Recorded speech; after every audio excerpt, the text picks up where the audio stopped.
और कली के मनों को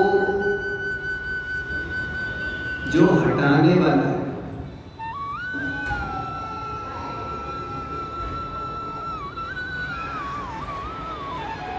भगवान के नाम में इतनी क्षमता है कि कलिकाल के जो दोष है वो नाम जापक से दूर भाग जाते। एक संत हुए, वो पठित तो नहीं थे पर नाम जापक थे। भगवान का नाम अहर्निश जपते रहते थे। प्रभु नाम में उनकी बड़ी रुचि थी।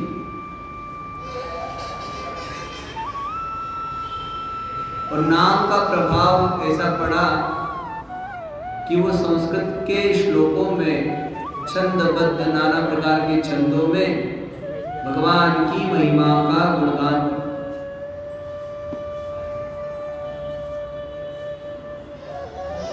और नाम जपते रहते थे और जहां जहां जाते वहां भी भगवान का नाम जपते और जपवाते लोग। उनका अपना एक प्रभाव था कि जहां पहुंचते सैकड़ों लोग अपने आप ही भगवत नाम शुरू कर देते। जहां भी रुकते वहां संकीर्तन होता रहता। शायद एक बार चातुर्मास के लिए कहीं गए, सुबह सुबह पर्णकुटी में भगवान का नाम जप कर रहे थे कि काला सा व्यक्ति आ गया और बड़े ही भयावनी उसकी शक्ल थी। वो जब आया तो महात्मा जी को देख तो नहीं पाया, सिर झुकाया हुआ, नेत्र बंद किए हुए, और कहने लगा कि आप यहां से चले जाओ, यहां मत रुको। तो कहने लगे भाई हमने तो तेरा कुछ नहीं बिगाड़ा है, तू हमको यहां से क्यों भगा रहा है? वो कहने लगा मैं कलयुग हूं।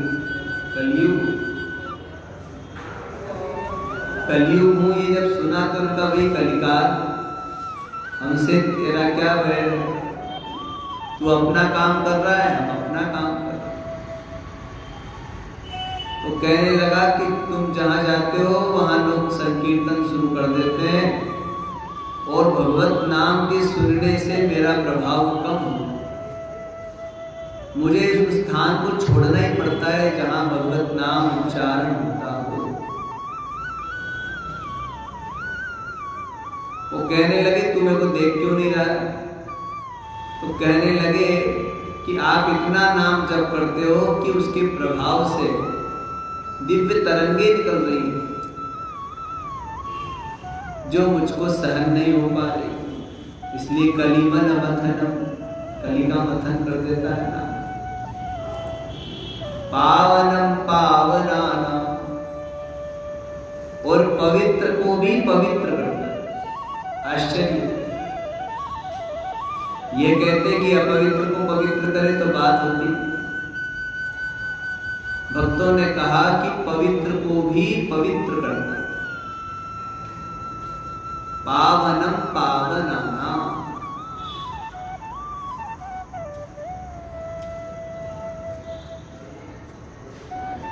अजामिल की कथा आपने सुनी होगी।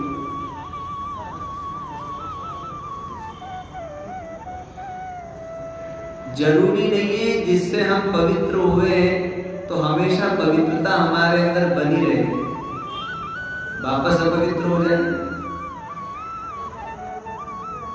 भाई आज स्नान किया इसका मतलब थोड़ी जब तक जियोगे स्नान ही नहीं करो। अरे सुबह स्नान करके निकले, दिन भर बाजार में घूमते रहे तो धूल मिट्टी से मलिन हो गए। शाम को आओ फिर स्नान करो, फिर शुद्ध पवित्र हो।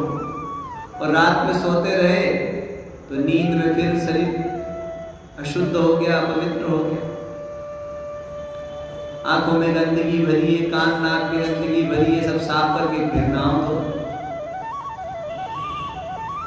दिन में 2-3 बार नहाते धोते रहोगे तो शुद्ध पवित्र रहोगे, और अगर नहाओगे नहीं, स्नान नहीं करोगे तो अपवित्र रहोगे। अपवित्र से आपके अंदर नेगेटिविटी आती रहेगी, नकारात्मक ऊर्जा होगी जो हमारे लिए हानिकारक है। जल स्नानम दिने दिने, इसलिए स्नान ध्यान तो करना चाहिए जो हमारी अंदर की अपवित्रता को दूर करता है। और जिस वस्तु से हम पवित्र हुए वो इसकी गारंटी नहीं लेती कि आप आगे अपवित्र नहीं हो गए। पर ऐसी क्या चीज है जो हमको आगे फिर कभी अपवित्र ना होने दे। अजामिल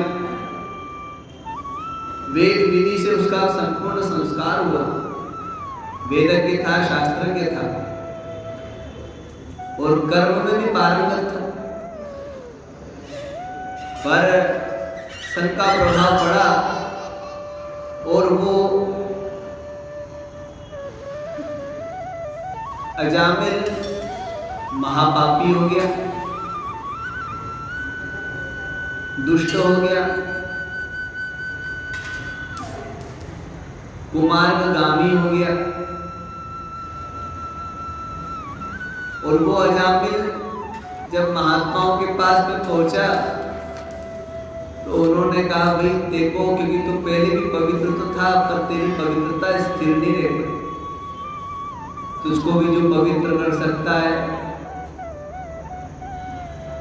भगवान का नाम। इसी अर्थ में पावनम पावनाना, एक बार उनका नाम स्मरण किया तो फिर पावन होने के बाद में कभी आप अपावन नहीं बनोगे। भगवत स्मरण करने वाला जीव फिर कभी अपवित्र नहीं होगा। भगवान का जो नामश्री जीव होता है वो कभी अपवित्र नहीं रहता, पवित्रता उसकी फिर बनी रहती है। पावनम पावनानाम पाथेयम यन्मोक्षो,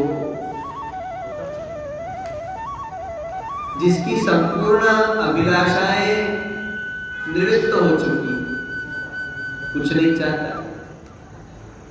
दो मार्ग होते हैं, प्रवृत्त मार्ग और निवृत्ति मार्ग। प्रवृत्ति मार्गी जो होते हैं उनकी अनंत आशाएं होती है, मनोरथ पे बैठ करके आशा रूपी नदी किनारे घूमते रहते।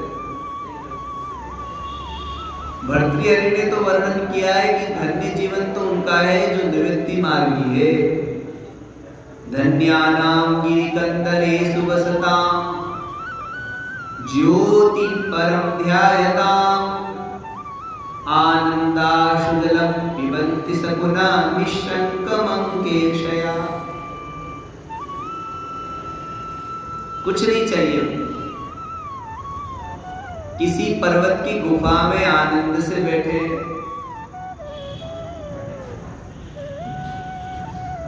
और अपने हृदय पटल पर भगवान के माधुर्यमय मंगलमय दिव्य स्वरूप का चिंतन कर रहे हैं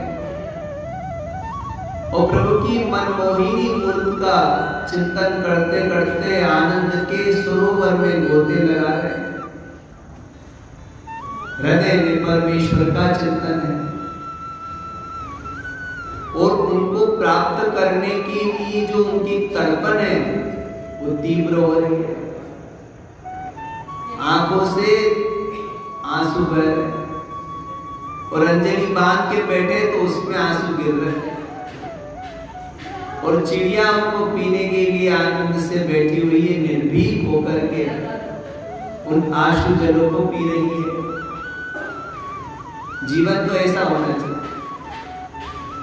जीवन कैसा होना चाहिए कि क्या हमारे जीवन में कभी नैनों से भगवत प्राप्ति हमको होगी, दर्शन कभी होगा। दो गोपियां थी, तो वो एक बार कथा सुनने गई और उन्होंने भगवान श्री कृष्णचंद्र का चरित्र सुना। तो गांव की भोली भाली गोपी भगवान की कथा को सुन रही थी कि भगवान ने अवतार लिया, इस प्रकार की लीलाएं करी, इस प्रकार से बाल सखाओं के साथ में रहे।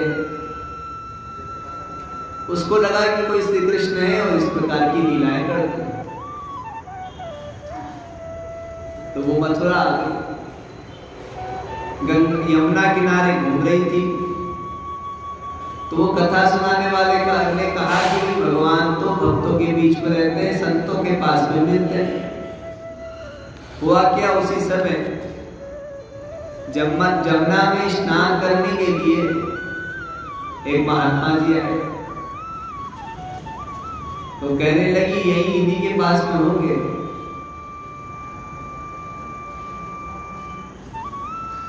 कहाँ होंगे, इनके पास में भी दिख तो रहे। महात्मा ने क्या करा, अपना जो झोला था वो यमुना किनारे रखा और शौच करने के लिए वो गए। तो दो ग्वालिनें थी, एक ने कहा बहन शायद उनके झोले में होंगे, देखो। तो झोला टटोलने लगे तो उसमें एक डिबिया निकली। वो डिबिया खोली तो उसमें ठाकुर जी विराजमान थे। तो वो एक दूसरे से कहने लगी यही है शायद। तो उनको जमुना में से दिलाया और बिठाया, और जो भोजन था परोसा का भगवान खा लो। अब वो पीतल के ठाकुर जी अब वो ग्रहण नहीं करे। कहने लगी क्या हो गया भगवान, आप ग्रहण नहीं कर रहे।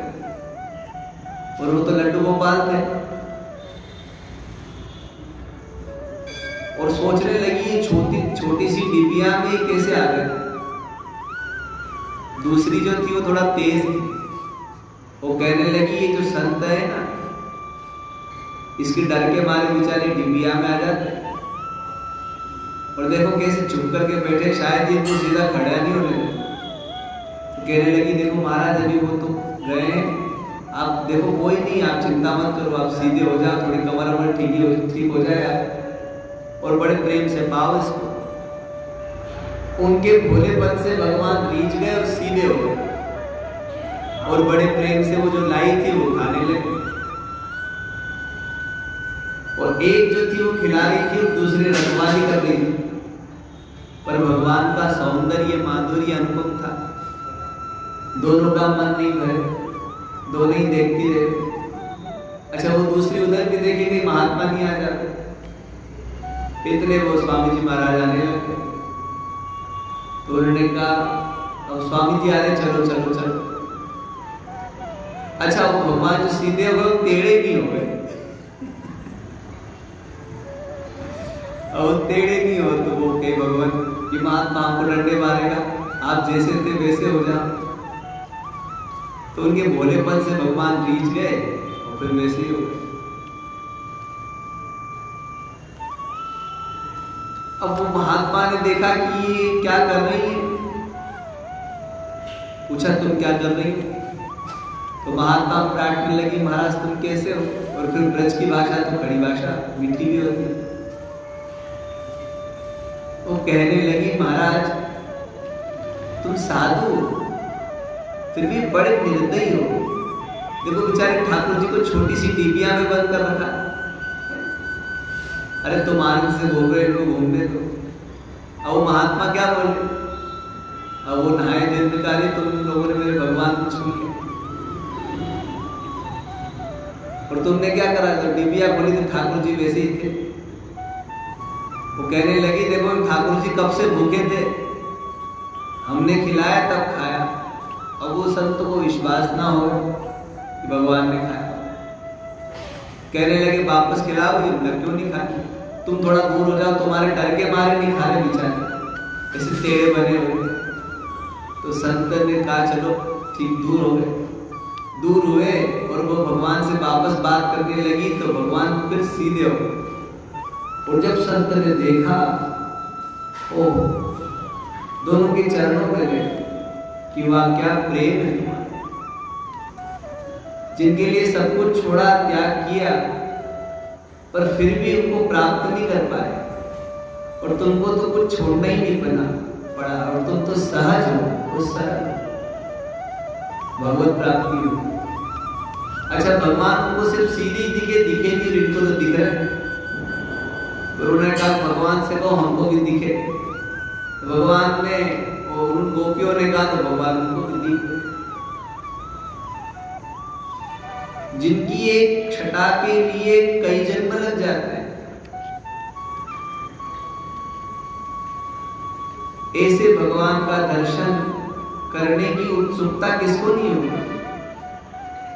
भर्तृहरि ने कहा जो उन प्रभु के दर्शन की उत्सुकता में प्रेमाश्रु बहा रहा है और एक एक बिंदु प्रेम से सना हुआ प्रभु की याद में आंखों से गिर रहा है और हाथ की अंजलि में गिरा और स्वच्छंद चिड़ियाएं उसको पी रही।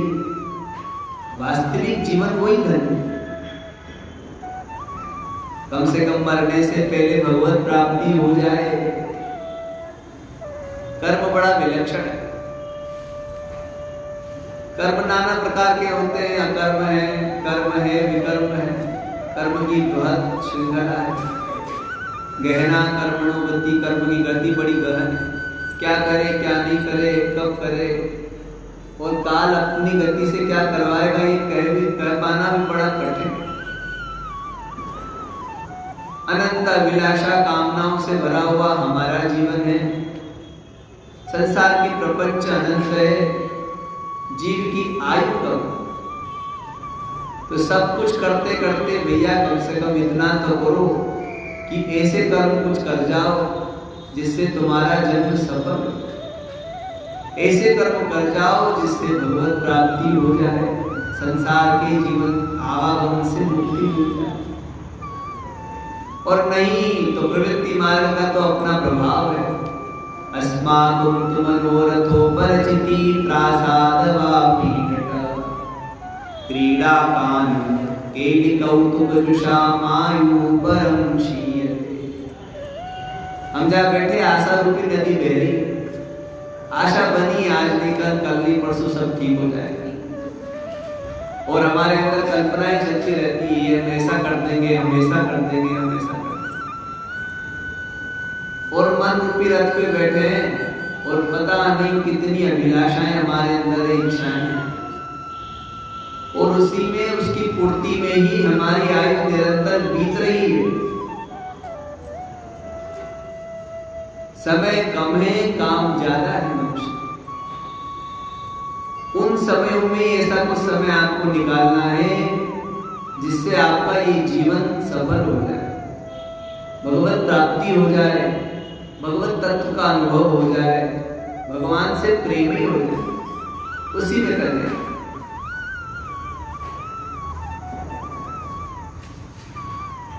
और निवृत्ति मार्गी जो होते हैं उनको कुछ नहीं चाहिए। संसार की असारता को देखते देखते, सुनते सुनते, समझते समझते वो थक जाते।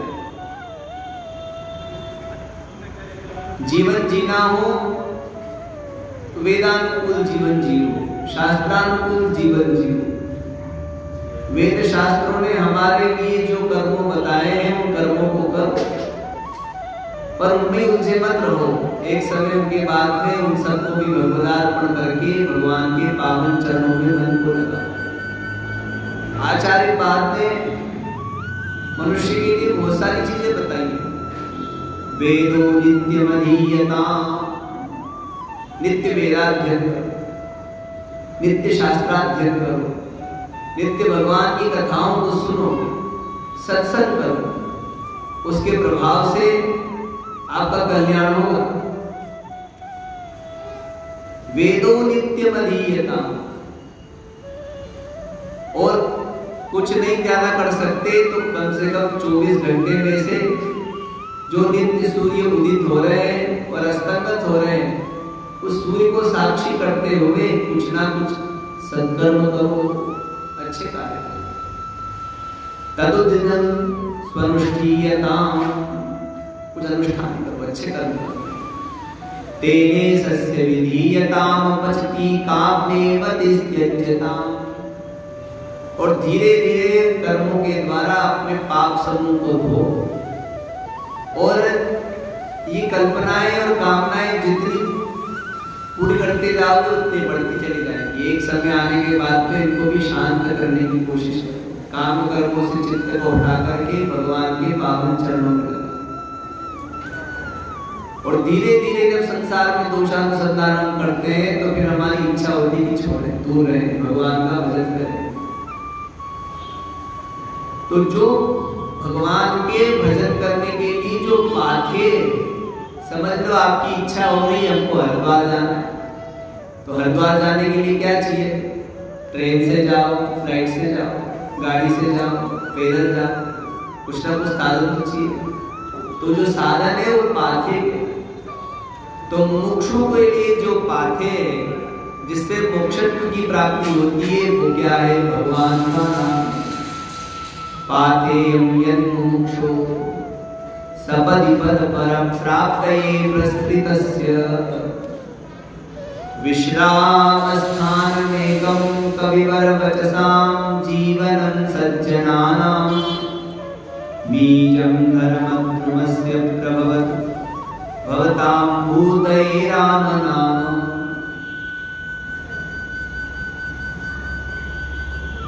और जिसके प्रभाव से वाणी में वो ओजस्वता आती है कि हमारा कल्याण हो जाए, और जिसका आश्रय लेकर के ही विश्रांति की प्राप्ति हो। हम संसार में सुख ढूंढते हैं, सुख को प्राप्त भी करते हैं, पर देखते हैं कि वो जो सुख होता है क्षणिक होता है, लंबा नहीं रहता। इस पे महात्मा लोग दृष्टांत देते हैं कि समझ लो आपको खीर अच्छी लगती है, क्या अच्छा लगता है? खीर। तेरे क्या अच्छा लगता है? खीर ही। अरे अच्छी श्रोता है, समझ लो खीर अच्छी लगती है। और ठंडी का महीना है तो खीर में तो गरम गरम चीजें पड़ना चाहिए। समझ लो आज तुमने खीर की खाने की इच्छा हुई तो घर वालों से कहा खीर बनाओ, तो घर के लोगों ने कहा भाई साधन एकत्रित कर दो, खीर बन जाएगी। तो आप बिना पानी वाला दूध लेके आए, और कीमती चावल भी अच्छे आ गए, और उसके साथ में मेवे भी डले हो, और केसर डल जाए तो उधर भी अच्छी हो जाएगी, और सुगंधित चीजें डली हुई हो, और खीर बनी। और शाम को जब आप भोजन करने बैठे, आपके सामने वो थाली आई और खीर की कटोरी जब सामने आई, उसके अंदर से जो सुगंध आई तो उसकी सुगंध से नाक तर हो गई, वाह आज तो खीर बनी है, मजा। बड़े प्रेम से आपने खीर खाई, एक कटोरी, दो कटोरी, अच्छा कटोरा रखा था, कटोरी का बड़ा, और बड़े प्रेम से एक कटोरा, दो कटोरा खीर पी। फिर दो का आदमी थोड़े ज्यादा ही लंबा चला, तो दो चार कटोरे खीर पीने के बाद में आपने कहा बस अब तो पेट भर गया।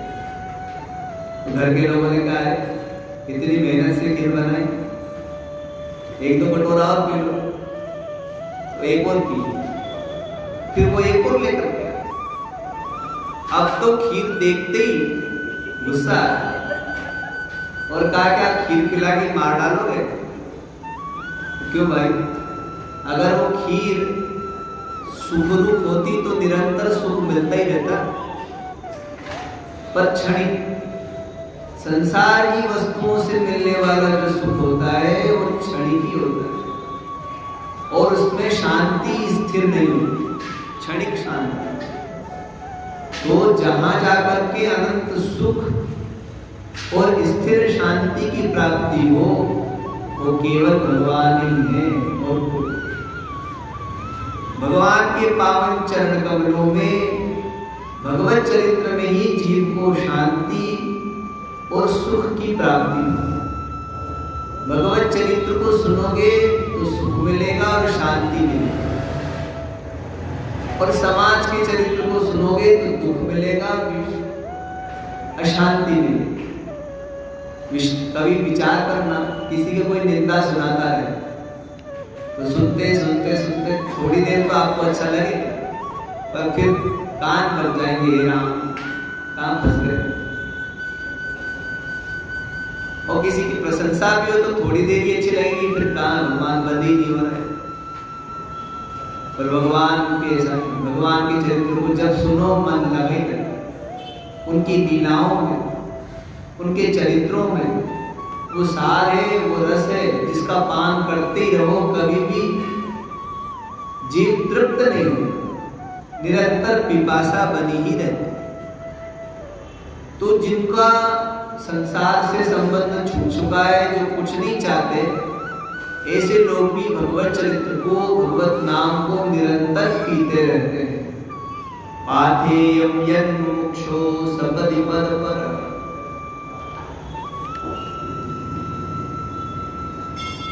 और जो धर्म का बीज है, जिसका स्मरण करने से हमारे अंदर धर्म की वृद्धि होती है, भगवत दर्शन की प्राप्ति जिससे हो जाती है, वो भगवान का पवित्र नाम है, भूतये राम नाम। संसार के समस्त प्राणियों की कल्याण की भावना जिस नाम में निहित है, वो भगवान का नाम। जिनका नाम स्मरण करने मात्र से हम निष्पाप और कल्याण के भागी होते हैं, वो भगवान का नाम है। तो उन परमेश्वर का नाम स्मरण करते हुए भगवान शंकर मां गिरिराज नंदिनी को कह रहे हैं कि हे गिरिजा, उनका नाम स्मरण करने से तो मोक्ष मिल जाता।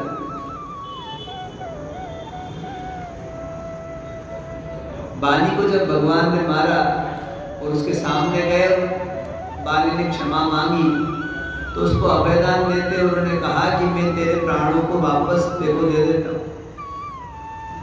वो कहने लगा, महाराज कई जन्म बीत गए, पर आपका दर्शन तो दूर, आपका नाम भी उच्चारण नहीं होता,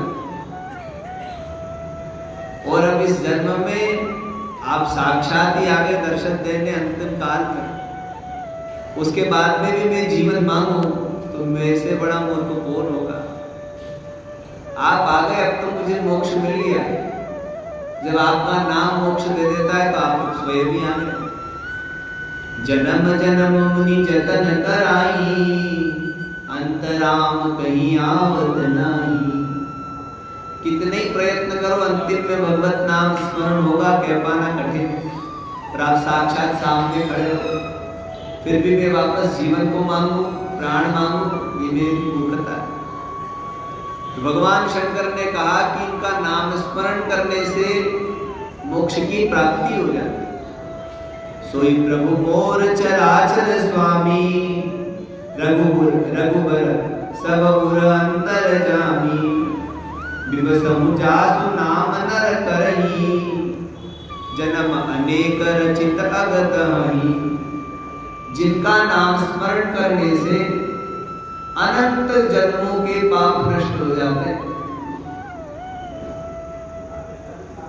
भगवान का नाम इसी जन्म का नहीं, अनंत जन्मों का पाप नाश करते हैं, और बड़े बड़े पाप। और भगवान के तो अनंत नाम है, जो तुमको अच्छा लगे वो नाम जप करो। छोटे से छोटा नाम भी भगवान का जप करोगे तो उन अक्षरों को जो हम देखते हैं उनमें इतनी क्षमता होती है कि बड़े बड़े पाप का नाश वो नाम कर देते हैं। एक एक अक्षरम पुंसाम महापातक नाशनम। एक एक अक्षरों में इतनी क्षमता है कि बड़े बड़े पापों का नाश कर देते। अगर पूरा नाम जपे फिर तो कहने ही क्या। विवसमु जासु नाम नर कहहि, जन्म अनेक रचित अगत हहि। एक चिंगारी, रुई का बहुत बड़ा ढेर हो, पर एक चिंगारी लगा दो तो देखते ही देखते पूरा जो रुई का ढेर है वो पर्वताकार बना हुआ, वो सब जल करके राख हो जाता। चिंगारी तो छोटी सी थी और रुई का ढेर तो कितना बड़ा था। अब वो उसने पूरे रुई के ढेर को जला करके राख दिया। कुछ ही क्षणों में, देर भी नहीं लगी। तो भगवान के नाम में बड़ी क्षमता है। नाम आपने जपा, उसने काम किया कि सारे पाप जल करके राख हो जाते हैं। सादर सुमिरन जे नर करई भव बारिति गोपत इव तरई। और कलिकाल में तरने का साधन भी भगवान का नाम ही है। देखो ये जो जिह्वा है इस पे अग्नि का वास है।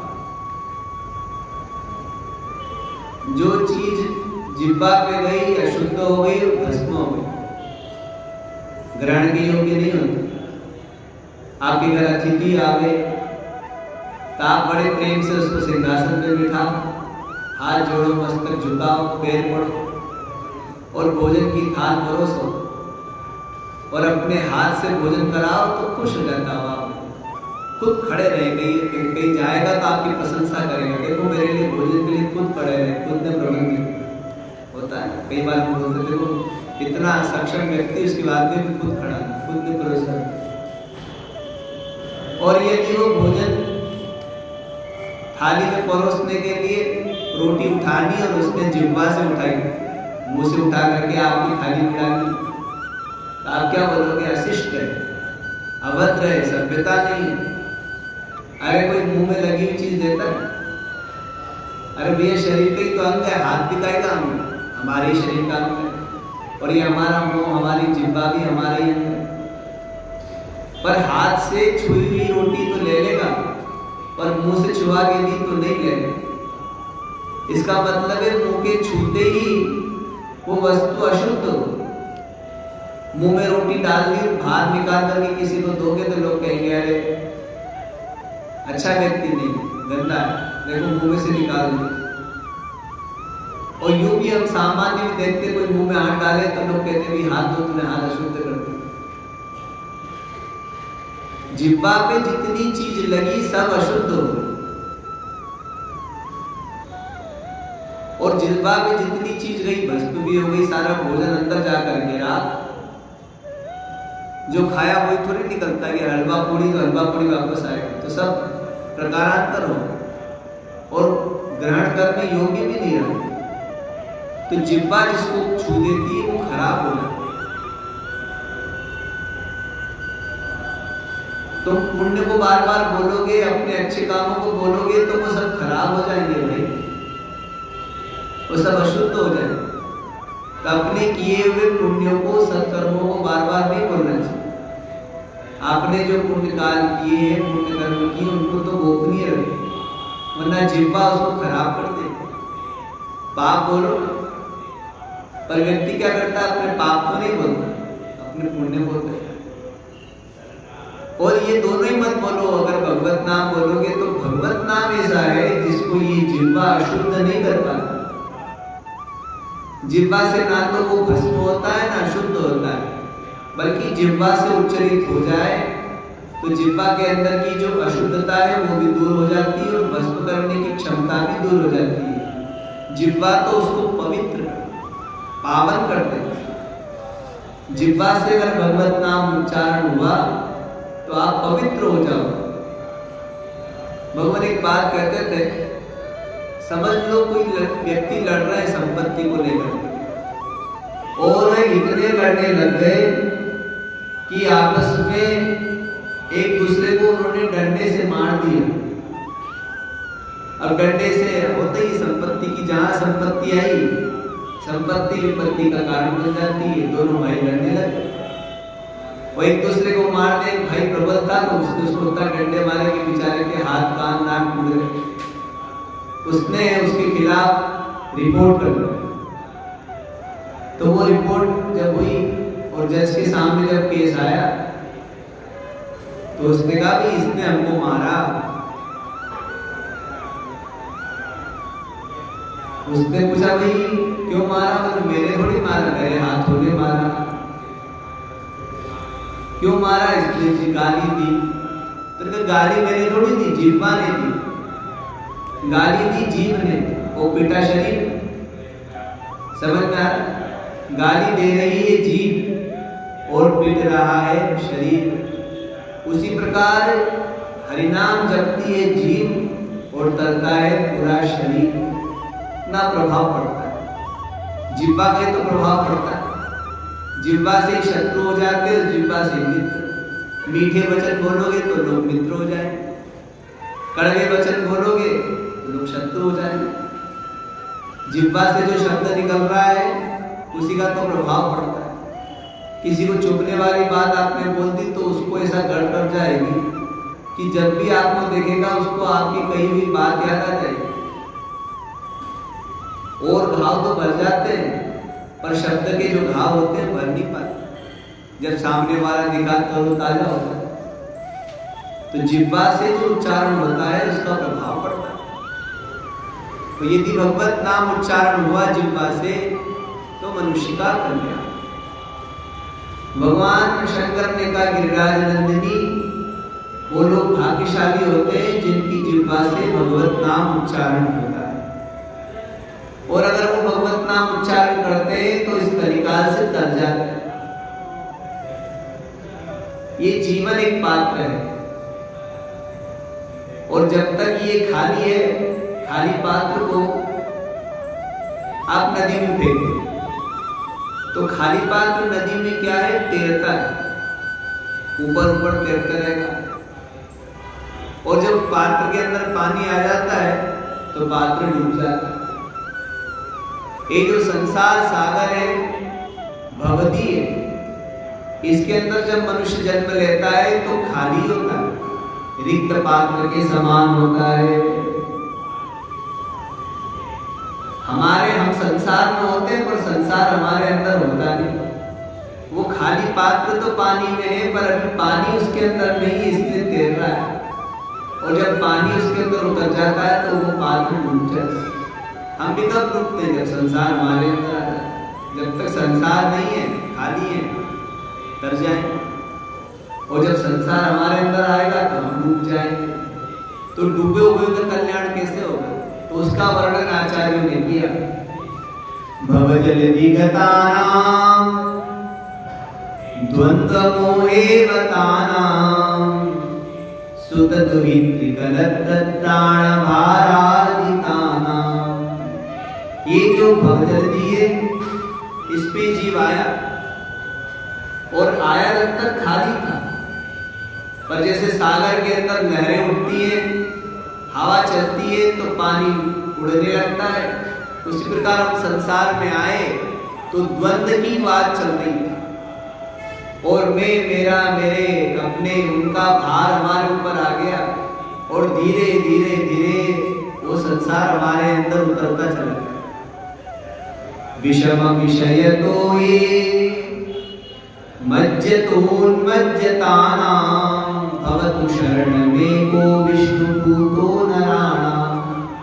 और बेचारा वो पात्र में डूब गया, संसारिक जीव अंदर बहुजल्दी में डूब गया। तो जो डूब चुका है उसका कल्याण कैसे होगा? आपने देखा होगा कि कई बार हम लोग जब पानी कुएं से भरते हैं तो कुएं के अंदर वो पानी जिस बाल्टी से भरते हैं कई बार गिर जाती है, रस्सी ढंग से नहीं बंधी हो तो बाल्टी गिर जाती है। तो निकालने वाले लोग क्या करते हैं, वो कड़ी होती है डालते हैं, उसमें बाल्टी अटक जाती है और वो उसको बाहर निकालते हैं। तो जैसे वो कड़ी के माध्यम से बाल्टी पात्र बाहर आ जाता है डूबा हुआ, उसी प्रकार जो संसार में डूब चुके हैं अगर उनको कोई बाहर ला सकता है तो वो सद्गुरु की कृपा, उनका आश्रय और भगवान का नाम है। भगवान के नाम का आश्रय लेने से इस भवसागर से जीव मुक्त होता है। तो उन्होंने कहा कि जिसका नाम स्मरण करने से जीव भवसागर से तर जाता है वो भगवान का पवित्र नाम है, वह सबका कल्याण करता है। राम सुपरमात्मा भवानी कहा ब्रह्मति अवहित भवानी अस संशय आनत उर्माही ज्ञान विराग सकल गुण जाही। और जिनके कृपा से संसार के जीवों को ज्ञान, वैराग्य, भक्ति प्राप्त हो रही है, उमा उनके प्रति मन में भ्रम आने मत दो, संदेह आने मत दो। सुनि शिव के ब्रह्म भंजन बचना मिट के सब उतर के रचना। भई रघुपति पद प्रीति प्रतीति दारुण संभावना दीदी। शिव वचनों से मां को विश्वास हो गया कि संदेह दुख का कारण होता है। अच्छी बात है, संदेह होना चाहिए, पर संदेह की निवृत्ति भी होना चाहिए। संदेह होना चाहिए आध्यात्मिक, और आध्यात्मिक संदेह होंगे और अगर उनकी निवृत्ति हुई तो कल्याण होगा। और संदेह की निवृत्ति सत्संग आदि के माध्यम से ही होती है। जब हम सत्संग करते हैं तो सत्संग से हमारे अंदर की जितने भी संदेह है वो धीरे धीरे जाने लगते हैं। सत्संग से क्या होता है, जैसे कपड़ा रोज आप पहनते हो, पर रोज पहनो धो नहीं तो गंदा हो जाएगा, मलिन हो जाएगा। और मलिन कपड़ा पहनोगे तो नाना प्रकार के रोग हो जाएंगे, कष्ट पाओगे। कपड़ा वही पहनना है तो इसलिए धो भी। तो संसार में रहना है तो भैया ये शरीर को धोना जरूर है, मन को धोना पड़ेगा। मन के बिना हम रह नहीं सकते। तो मन शुद्ध काय से होगा, धुलेगा काय से? सत्संग से। सत्संग रूपी साबुन और पानी से ही वो धुलता है। और जब वो धुल जाता है, स्वच्छ हो जाता है, तो आपने देखा मलिन कपड़ा पहनोगे तो मन प्रसन्न नहीं होगा, और धवल स्वच्छ कपड़ा पहनोगे तो अच्छा लगता, ताजगी लगती। नहाया धोया परिष्कृत किया हुआ व्यक्ति अच्छे कपड़े पहनता है तो ताजगी बनी। और मलिन बासी कपड़े पहन ले, नहाए बिना नहाए तो अंदर उसको शांति दे दे।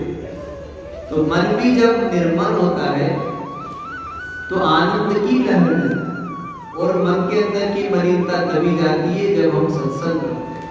और वो सत्संग बिना भगवत कृपा के प्राप्त होता नहीं, बिनु हरि कृपा मिले नहीं सकती। भगवान शंकर ने गिरिराज नंदिनी को कहा कि ये गिरिजा, आज तुम जो भगवत चरित्र को सुन रही हो ये भगवान की कृपा है। और तुम जो भगवान के विषय में पूछ रही हो तो तुम्हारे समान कोई उपकारी नहीं हो सकती, क्योंकि जगत के कल्याण की भावना से माता ने प्रश्न किए। भगवान ने उसका क्या उत्तर दिया, इस पे आगे कल विचार करें। श्री राम जय जय राम, श्री राम जय राम जय जय राम।